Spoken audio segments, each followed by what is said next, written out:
후에 하나님이 아브라함을 시험하시려고 그를 부르시되 아브라함아 하시니 그가 이르되 내가 여기 있나이다. 여호와께서 이르시되 내 아들 내 사랑하는 독자 이삭을 데리고 모리아 땅으로 가서 내가 내게 일러준 한 산 거기서 그를 번제로 드리라. 아브라함이 아침에 일찍이 일어나 나귀의 안장을 지우고 두 종과 그의 아들 이삭을 데리고 번제에 쓸 나무를 쪼개어 가지고 떠나 하나님이 자기에게 일러주신 곳으로 가더니. 아멘. 거기 나오는 어린아이들을 위해서도 박수 한번 좀 해드리겠습니다. 기도합니다. 하나님,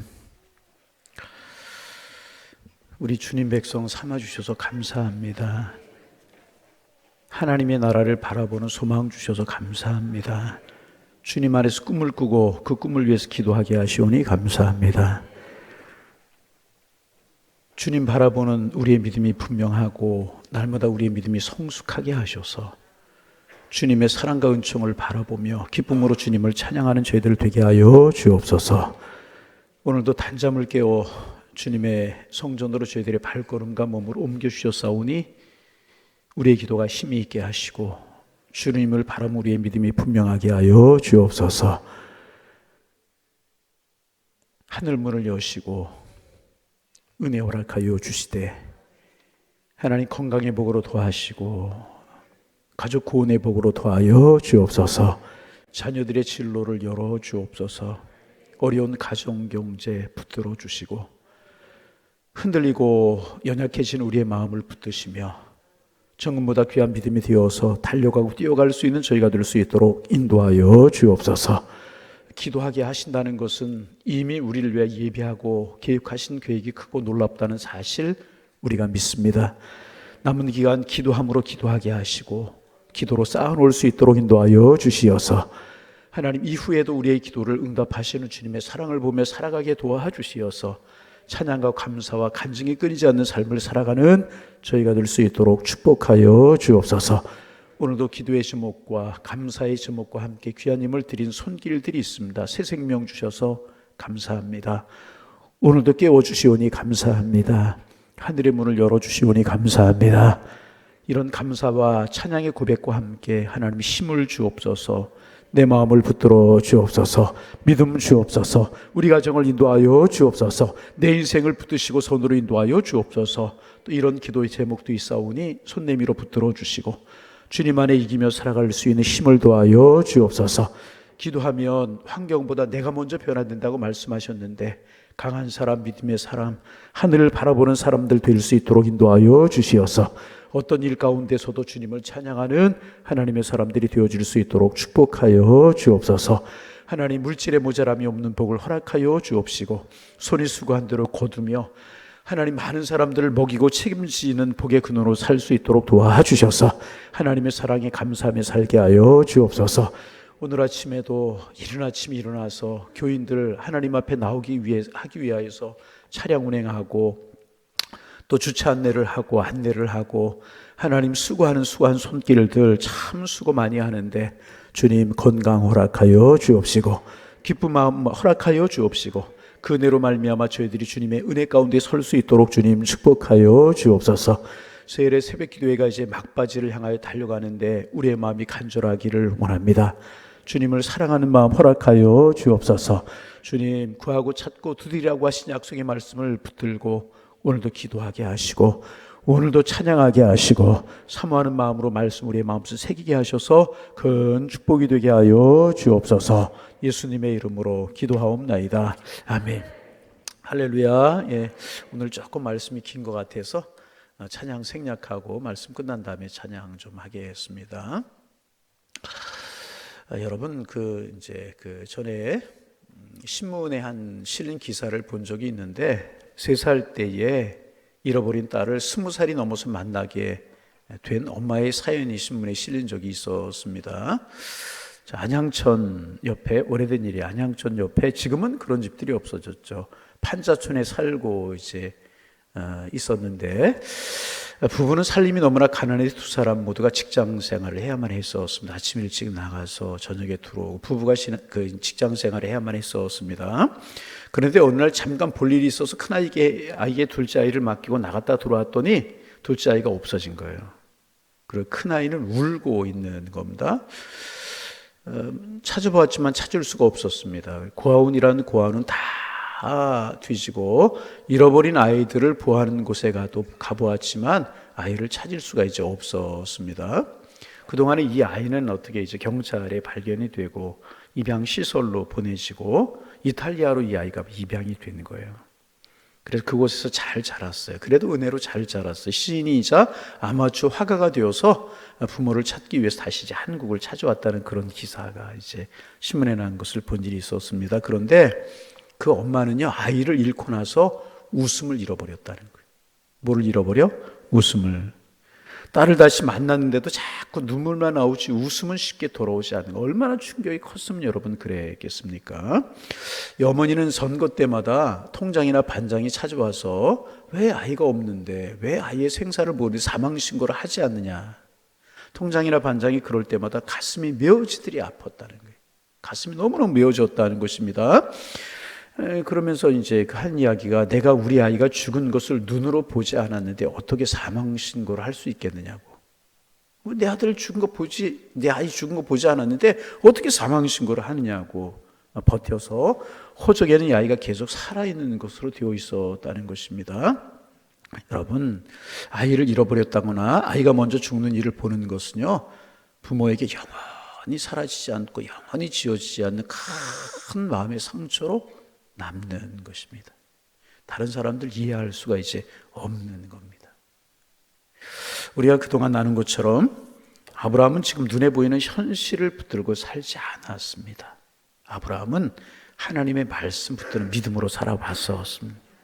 믿음으로 살지만 어려움이 없는 것은 아니었었어요. 그때마다 어려움이 있고 고난이 있었어요. 그러나 믿음으로 이기며 승리하며 살아왔었습니다. 그런데 그가 이제껏 경험하지 못했던, 아니 지금까지 당한 모든 시련과 고난을 다 합쳐도 모자랄 만큼 엄청나게 큰 시련을 당합니다.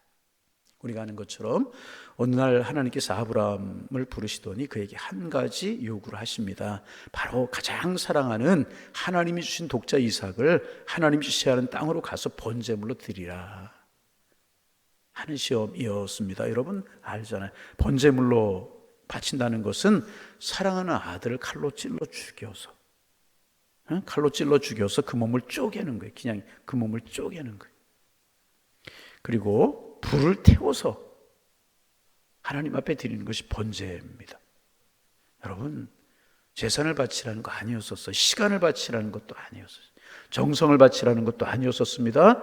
가장 사랑하는 생명과도 목숨과도 같은, 아니 그것보다 자기의 생명보다 더 중요하게 여겨지는 자기 아들을 손으로 직접 죽여서 태워서 하나님 앞에 번제물로 드리라는 것이었습니다. 이거 누가 할 수 있어요? 미친 아버지 아니면 할 수 있는 것이겠습니까? 미친 아버지 아니면 절대로 할 수 없는.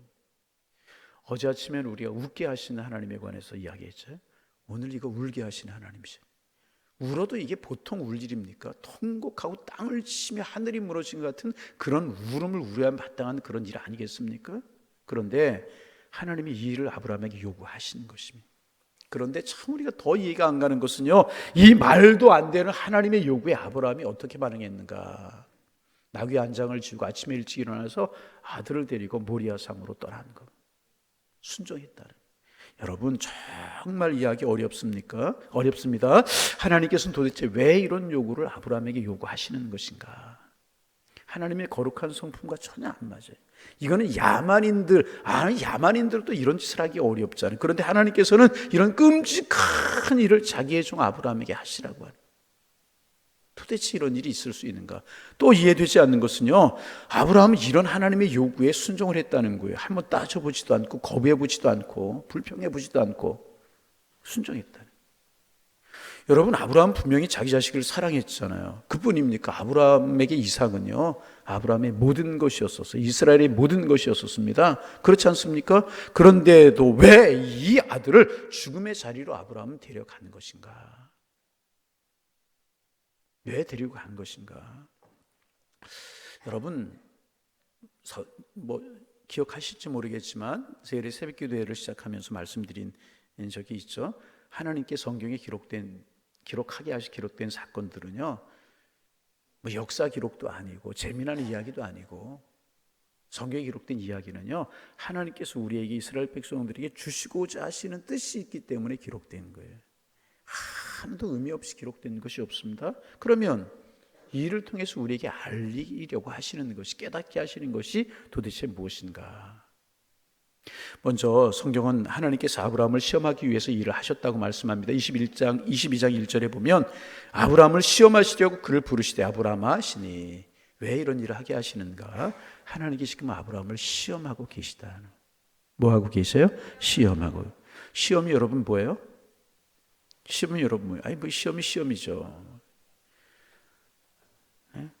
시험 받는 사람 속에 들어있는 생각이나 태도를 알아내기 위한 것입니다. 시험 받는 사람의 생각이나 마음 속에 있는 태도를 알아내기 위해서 어떤 어려움을 주는 것이 시험입니다. 여러분, 학교에서 학생들이 시험을 보잖아요. 시험을 보는 이유가 무엇입니까? 외모로 학생들의 수업 능력을 알 수가 없어요. 외모를 아무리 봐도 알 수 없어요. 어떤 학생은 겉으로 보기에는 정말 공부를 잘할 것 같아. 앞뒤로 이마가 툭툭 튀어나온 짱구가 돼가지고 그 속에 많이 지식이 들어있을 것 같아. 영락 없이 1등 할 것 같아. 그런데 시험을 쳐보면 완전히 밑바닥. 또 어떤 학생은요, 겉으로 보기에는 꼭 감자같이 생겼어요. 감자같이. 눈도 작고 분명히 공부를 못할 것 같아. 어디를 봐도 공부를 잘할 것 같은 구석이 없어. 근데 시험만 보면 감자가 아니라 이건 보통 감자가 아니에요. 1등만 하는 거예요.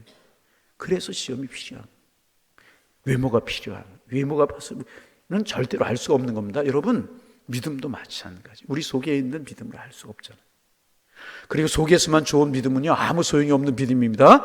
실제로 문제를 풀 수 있어야 공부를 잘하는 학생인 것처럼 어려운 문제가 생깁니다. 그래서 이런 어려움을 당하고 어떤 문제를 해결해 나가는 것을 보면 그 사람을 알 수 있어요. 어려운 문제가 생겼을 때 불평하지 않고 의심을 엉두리면서 하나님께 그 문제를 맡길 수 있어야 진정한 믿음이라는 거예요. 말만 잘하는, 말만. 절대로 믿음이 아니에요. 그런데 중요한 사실은 뭐냐면 시험치고는 너무나도 어려운 시험이 아브라함에게 주어졌다. 이거는 초등학생에게 대학원 학생들 문제를 내는 것보다 더 어려운 시험이 주어진 것입니다. 독자 이삭을 죽이라는 거예요. 그런데 이 아브라함은 독자 이삭을 데리고 모리아 산으로 갔다는 것입니다. 아브라함이 이 말씀을 보면서요, 시험이 더 어렵게 지는 이유가 몇 가지가 있어요. 첫째로 하나님은 이삭을 바치라고 하면서 그 이유를 전혀 설명하지 아니하셨어요. 이유라 아무 설명 없이 사랑하는 독자 이삭을 모리아 산으로 가서 태워 죽이라는 것입니다. 이유라도 설명해 주셨다면 조금 생각할 여유가 있지 않았겠습니까? 예를 들어서 이삭은 너의 소유가 아니라 나의 소유야. 영원한 나의 소유야. 그러니 나에게 바쳐라. 그러면 이삭은 하나님의 것이구나. 그러거나 아니면 그래도 이삭은 내 것이구나. 이렇게 생각할 수 있지 않았겠습니까? 아니면 너희들은 죄가 많아서 짐승의 피로는 내가 만족할 수 없다. 내 아들의 피를 흘려야 되겠다고 말씀하시면 우리의 죄가 이토록 무서운 것이구나. 우리의 죄를 위하여 아들이 죽어야 되는구나. 이렇게 생각할 수 있는 거 아니겠습니까?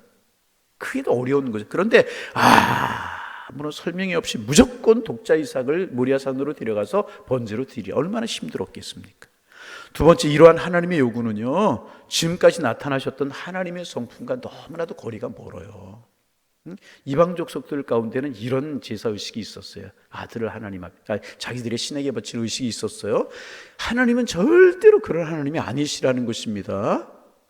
그런데 지금 하나님의 성품에 너무너무도 맞지 않는 요구를 하나님이 하신다. 이럴 수가 있느냐 말이에요. 그런가 하면 세 번째는 뭐냐면 이 요구가 하나님의 약속과도 일치하지 않아요. 하나님 아브라함에게 분명히 말씀하셨어요. 이삭에게서 나는 자라야 내 씨라 칭할 것이다. 그러니까 이삭은 무슨 일이 있어도 잘 성장해야 되고 결혼해야 되고 아들을 낳아야 됩니다. 그래야 후손을 이을 수 있고 그 씨에서 나라는 자라야 이업을 이어갈 것이라고 말씀하지 않았습니까? 그런데 자신이 하신 말씀과 이렇게 모순되는 요구를 하나님이 어떻게 하실 수 있느냐 말이죠. 도저히 이것은 이해할 수 없는 그런 명령이었고 그런 말씀이었다는 것입니다. 이삭은 아브라함에게 모든 것이잖아요. 단순한 아들이 아니고 아브라함의 신앙이고요, 이스라엘이 미래였었어요. 수많은 민족의 구원이 약속되어 있는 사람이었습니다. 그런데 하나님께 그 아들 이삭을 죽이라는 거예요. 여러분, 어떻게 하나님이 이렇게 하실 수 있느냐 말이죠. 이거는 시험도 너무너무 어려운 시험이고 힘든 시험이었단 말이죠. 그런데 아브라함은요, 그 말씀에 순종해서 이삭을 하나님 앞에 드리잖아요. 하나님도 이해가 안 되지만 우리는 아브라함도 이해가 안 돼. 어떻게 이럴 수 있느냐. 서두에 말씀드린 어릴 때 잃어버린 아이 성년에 찾았잖아요. 찾고 나서도 웃음이 돌아오지가 않더라는 거, 얼마나 충격이 컸는지. 근데 그 자기의 손으로 죽이라고 하는 말씀, 태우라는 말씀, 드리라는 말씀, 어떻게 아브라함이 이렇게 순종할 수 있었느냐 그 말이죠. 여러분, 아브라함의 신앙이 맹목적인 신앙이었습니까? 그 하나님이 바치라면 바치면 되지 뭘 전능하신 하나님의 명령이니까 바칠게요, 그래서 한 것입니까? 그렇지 않아요. 이 문제는 그렇게 쉬운 문제가 아니라는. 아브라함이 틀림없이 많은 고민을 했을 거예요. 막 입에서 단내가 막 나고 밤잠이 오지 않고 가슴이 막 터질 것 같고 밤잠이 막 터질 것 같은 거예요. 정신이 혼미하고 그랬을 거예요. 그러면서도 아브라함이 먼저 생각했던 것이 있었을 거예요. 무엇인가. 또 묻고 생각했을 거예요. 이것이 정말 하나님의 말씀이고 하나님의 뜻이 맞는가. 이게 정말 하나님의 뜻이고 하나님의 말씀이 맞는가 생각해 보아요. 왜? 도저히 이거 이해할 수 없는 말씀이었기 때문에 생각해 보아요. 그런데 생각해보고 또 생각해보고 기도해보아도 하나님의 말씀이었던 것이, 하나님의 명령이었던 것이 분명하더라 그 말이에요. 하나님의 말씀, 하나님의 성품과도 맞지 않고 전에 하셨던 약속 같은 맞지 않아요. 그런데 생각해보고 또 기도해보아도 이것은 하나님의 뜻이고 하나님의 명령이 분명하더라 그 말입니다. 순종할 수도 없고 안 할 수도 없고 하나님의 말씀이 분명한데 도대체 순종할 수가 없는 말씀이더라 그 말입니다. 그런데 아브라함은 결국 순종하잖아요. 그런 두 번째 물음이 있어요. 그러면 아브라함이 어떻게 순종하고 어떻게 갈등을, 번민을 해결할 수 있었을까? 어떻게 해결할 수 있었을까? 바로 딱 한마디 하나님의 말씀이었다는 거예요. 무엇이었다고요? 하나님의 말씀이. 이 말씀, 이삭에게서 나는 자라야 내 씨라 칭할 것임이니라. 이삭에게서 나는 자라야 내 씨라 칭할 것이라. 이 말씀을 믿음 없는 모습으로 해석하면은요, 그런데 하나님 왜 이런 명령을 하십니까? 그럴 수 있는 거예요.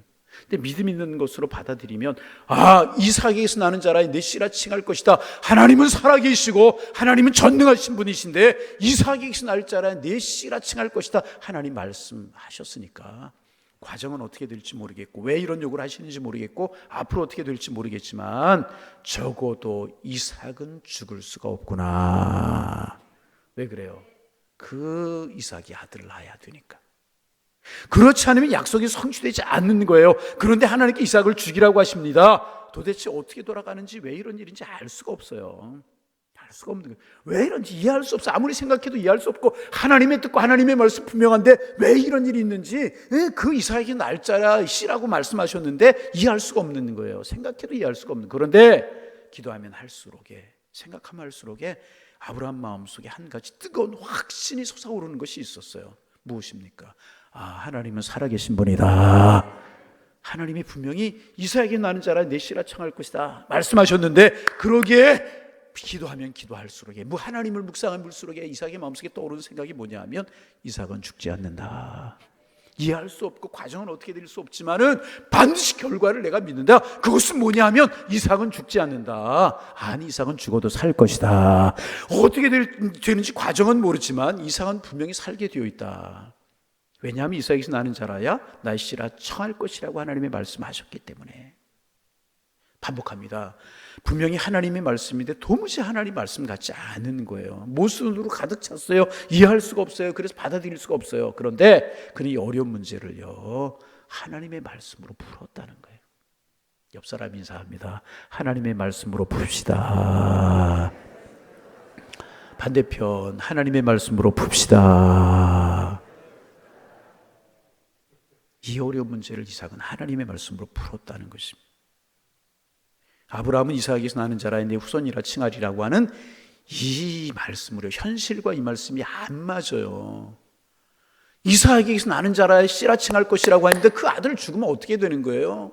그렇잖아요. 그런데 거꾸로 뒤집어서 그 말씀의 답을 찾았다는 것입니다. 어떻게? 이에 대해서 히브리서 기자는 이렇게 말하고 있습니다. 히브리서 11장 18절 19절입니다. 제가 읽습니다. 같이 한번 읽어볼까요?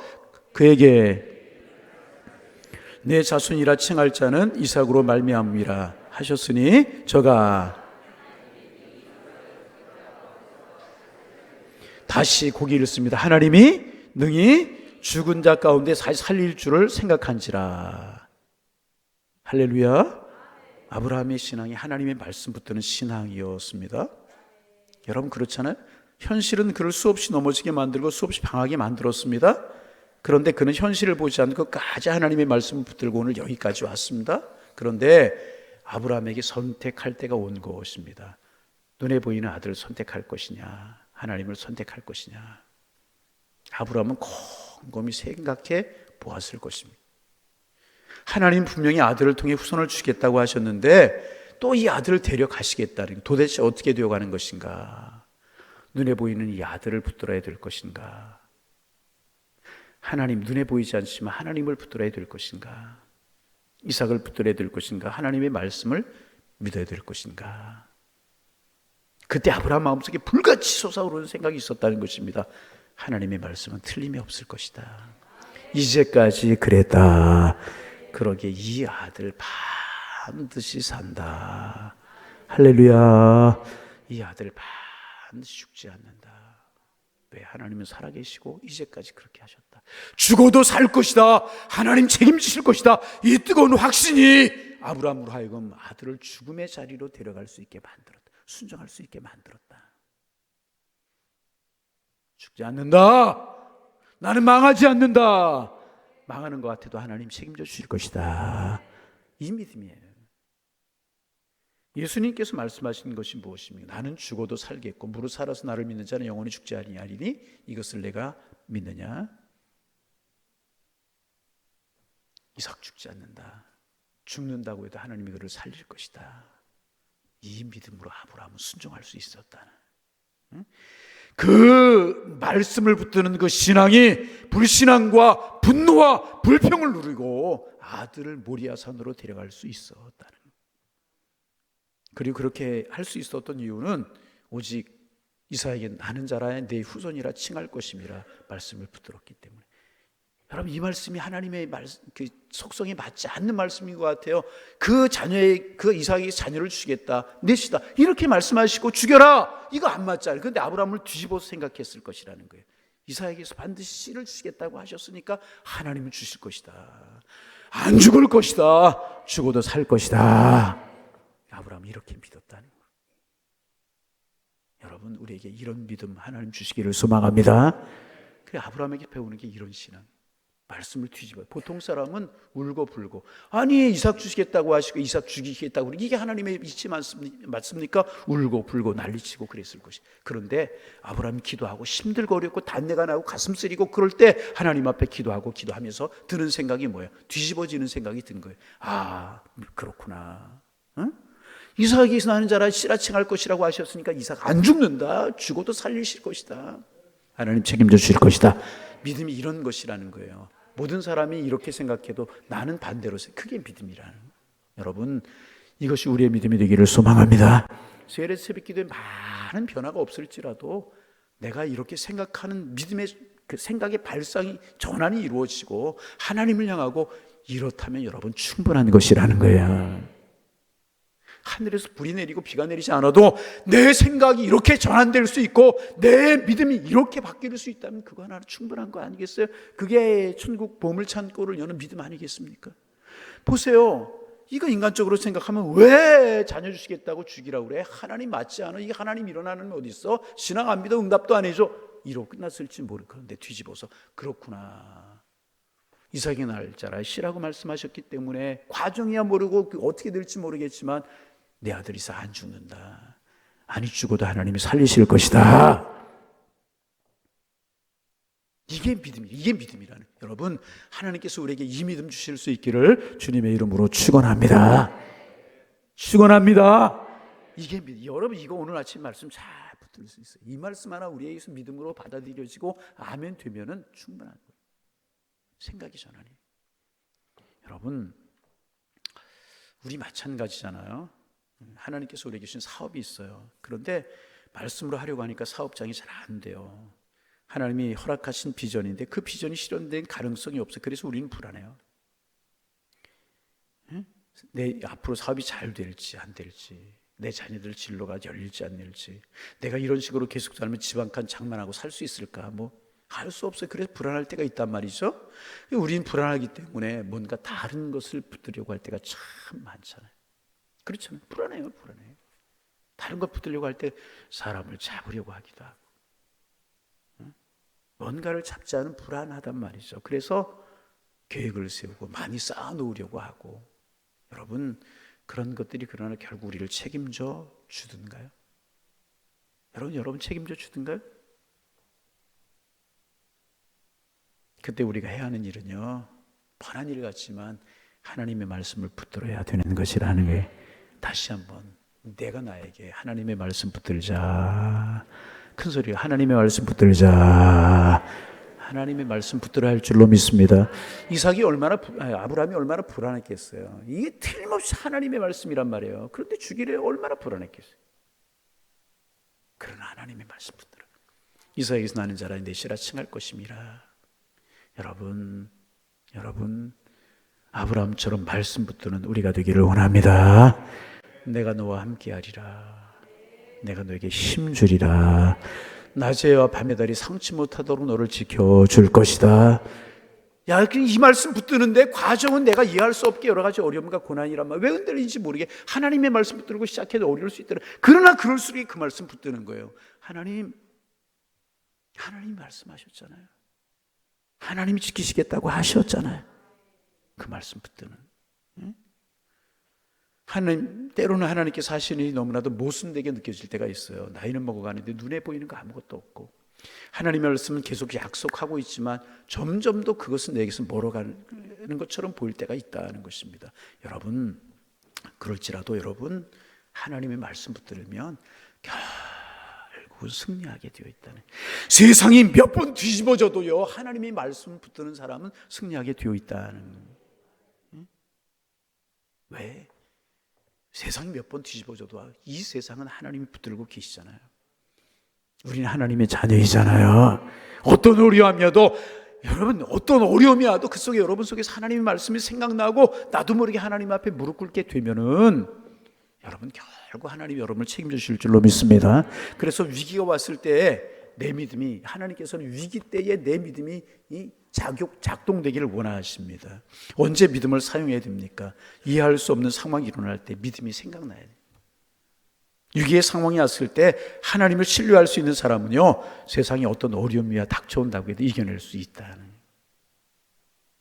여러분 반복합니다. 하나님의 말씀 붙드는 신앙이 되기를 소망합니다. 하나님 말씀만 붙들면 살게 되어 있어요. 아멘. 하나님 말씀만 붙들면 살게. 말씀. 그러나 말씀 붙들지 않고 눈에 보이는 것을 붙잡으려고 쫓아가고 있다면 그 신앙은 소돔과 고모라로 가는 신앙이에요. 지금 당장은 풍요로워요. 잘 될 것 같아요. 물이 흐르는 초장이 있어요. 잘 되는 것 같아요. 그러나 하나님의 말씀이 아니라 그거 바라보고 살아가면 소돔을 향하여 고모라를 향하여 나아가는 신앙이라는. 그래서 여러분 저를 비롯한 우리 모두 오늘 아침에 다짐할 수 있기를 원합니다. 눈에 보이는 상황 붙들지 말고 하나님의 말씀 붙들기. 하나님의 말씀 붙들게 하여 주옵소서. 때로는 나의 목숨보다, 나의 자식보다, 물질보다 하나님의 말씀 붙들어야 해요. 하나님 말씀 붙들어야 해요.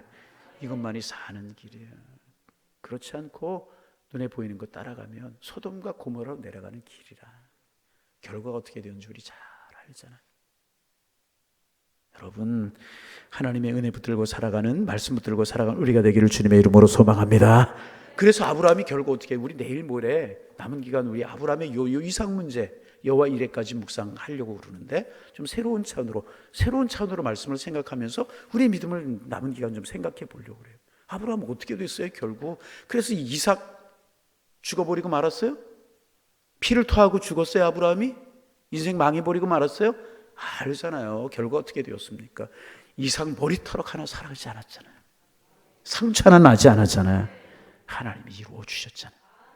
이게 성경이고요. 하나님의 말씀이라.